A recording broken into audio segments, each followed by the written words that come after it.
My name is Sophie Flemings. I'm a photographer, a cinematographer, and a singer-songwriter. And this is why I create. Art is, it's a gift of yourself. You know, it's what you have to give. I don't think about that when I'm doing it, but suddenly when it's in front of people, and when all those other people are also artists and are very good, you know, and you respect them to death. It's terrifying. But the other side of that is that all of these people are struggling with the same things that you are creatively, and they know that when you're having a bad day, they can tell you honestly, hey, what you're doing matters, it's actually good and you're getting better, and this is worth chasing after.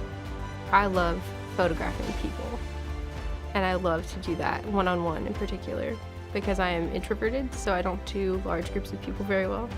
But if you spend time with just one person, especially if you're taking pictures, they're very honest. People are very honest. And I think you can get to know somebody really quickly in 2 hours when they're telling you how they want you to see them. My favorite thing about photographing people is I just get to photograph them how they are, you know. It's how they think that they want people to see them or whatever, what's my best side. Really, you're just I'm just showing you what you look like, and you're beautiful, and everybody knows it, you know, even though they're not gonna say it, you know. I'll show you because I can, and that's really cool. My name is Sophie Flemings, and this is why I create.